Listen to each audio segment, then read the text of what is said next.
Visakha concrete జంగల్లో village వాతావరణం కనిపిస్తోంది.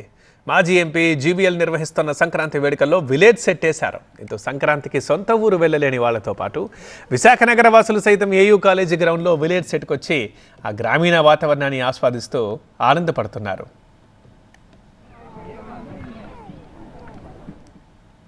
ఇక విశాఖలో సంక్రాంతి సంబరాలు ఎలా జరుగుతున్నాయి? మరిన్ని డీటెయిల్స్ మా సీనియర్ కరెస్పాండెంట్ ఖాజా అందిస్తారు. ఖాజా, సంక్రాంతి పండుగ వచ్చిందంటే పల్లెల్లో సందడే కానీ కాంక్రీట్ జంగిల్లోనూ గ్రామీణ వాతావరణం పల్లెను తలపించే విధంగా ఉంటే ఆ ఆనందమే వేరు. ప్రస్తుతం మనం ఆంధ్ర యూనివర్సిటీలోని ఇంజనీరింగ్ కాలేజ్ మైదానంలో చూడొచ్చు. ఇక్కడ పూర్తి స్థాయిలో ఇక్కడ పల్లె వాతావరణాన్ని తలపించేలా ఏమాత్రం పల్లెని తీసిపోని విధంగా ఇక్కడ ప్రత్యేకంగా ఏర్పాట్లు చేశారు. ఒకవైపు గుడిసెలు, దీంతోపాటు ఏదైతే ఆ పశువులు ఉంటాయో సంక్రాంతిని ఈమె ఇంట్లోనే ఉంటూ వివిధ రకాలైన బ్లౌజులు కుడుతూ లక్షల్లో సంపాదిస్తున్నారు.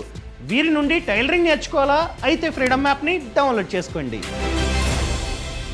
ప్రతిబింబించేలా ప్రత్యేకంగా అక్కడ సెట్ వేసి ఇక్కడ అందరి కోసం ఏర్పాటు చేసి చూడొచ్చు. ఈ పక్కన ఇక్కడ చూసుకున్నట్టయితే ఇక్కడ ఒక గ్రామీణ వాతావరణాన్ని తలపించేలా అందంగా అలంకరించి ఓ ఇంటిని కూడా ఏర్పాటు చేశారు. ఇక్కడ ప్రత్యేకంగా పట్టణంలో ఉన్న వారంతా ఇక్కడికి వచ్చి ఈ గ్రామీణ ప్రాంతాలకు వెళ్ళలేని వాళ్ళు ప్రత్యేకంగా ఇక్కడ పల్లె వాతావరణాన్ని ఆస్వాదిస్తూ తమ కెమెరాల్లో సెల్ఫీలు తీసుకొని బంధిస్తూ ఇక్కడ ఫ్యామిలీతో సరదాగా ఉండి గడిపే పరిస్థితి మనం స్పష్టంగా చూస్తున్నాం. ఎక్కడో గ్రామీణ ప్రాంతం కాదు, ఇది కేవలం కాంక్రీట్ జంగిల్లోనే ఉన్న ఈ ఏయూ మైదానంలో ఉండే ప్రాంతం ఇది. అటువైపు చూడొచ్చు, ఇక్కడ డూడు బసవన్నలు ఉన్నారు. అక్కడ ప్రత్యేకంగా అక్కడ గంగిరెడ్లను ఏర్పాటు చేసి ఇక్కడ పూర్తిగా అంటే పల్లె వాతావరణాన్ని ఏమాత్రం తీసిపోని విధంగా సాంప్రదాయబద్ధంగా ప్రత్యేకంగా ఇక్కడ ఏర్పాట్లు చేస్తూ సందడి చేసే పరిస్థితి. అక్కడ కేవలం పల్లెకు వెళ్ళిన వాళ్ళు కొంతమంది, అక్కడ వెళ్ళలేని వాళ్ళు సైతం ఇక్కడికి వచ్చి ప్రత్యేకంగా సందడి చేసే పరిస్థితి. ఇక్కడ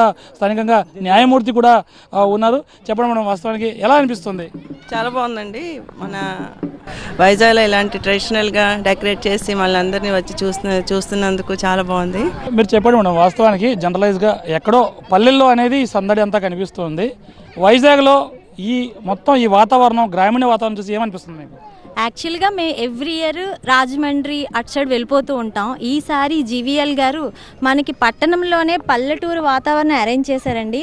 ఇదంతా ఫుల్ ఎంజాయ్గా చాలా బాగుంది. ఇక్కడ భోగి మంటలు, గంగిరెద్దులు, నెక్స్ట్ పల్లె వాతావరణం ఎలా ఉంటుందో అలా కంప్లీట్గా అరేంజ్ చేశారు. అందుకనే మేము ఇక్కడికి వచ్చి చాలా ఎంజాయ్ చేస్తున్నామండి. Thank you GVL sir. So ఇక్కడ పల్లె అంటే పట్టణంలో ఉన్న పల్లెను ప్రత్యేకంగా వీరంతా కూడా వచ్చి ఆస్వాదిస్తూ ఉన్నారు. అన్నపిల్లలు సైతం ఇక్కడికి వచ్చి తల్లిదండ్రులతో, పేరెంట్స్తో, అలాగే కుటుంబ సభ్యులతో వచ్చి ఈ సంక్రాంతి సందడిని మేము సైతం అంటూ పల్లెలను తీసిపోని విధంగా పట్టణాల్లో కూడా కాంక్రీట్ జంగిల్లో సైతం సంస్కృతి సాంప్రదాయాలను పరిరక్షించే విధంగా ప్రత్యేకంగా సంక్రాంతి పండుగను సెలబ్రేట్ చేసుకుంటూ ఉన్నారు. కెమెరా పర్సన్ బాబుతో Khaja, TV9, Visakha Andhra university engineering college మైదానం నుంచి.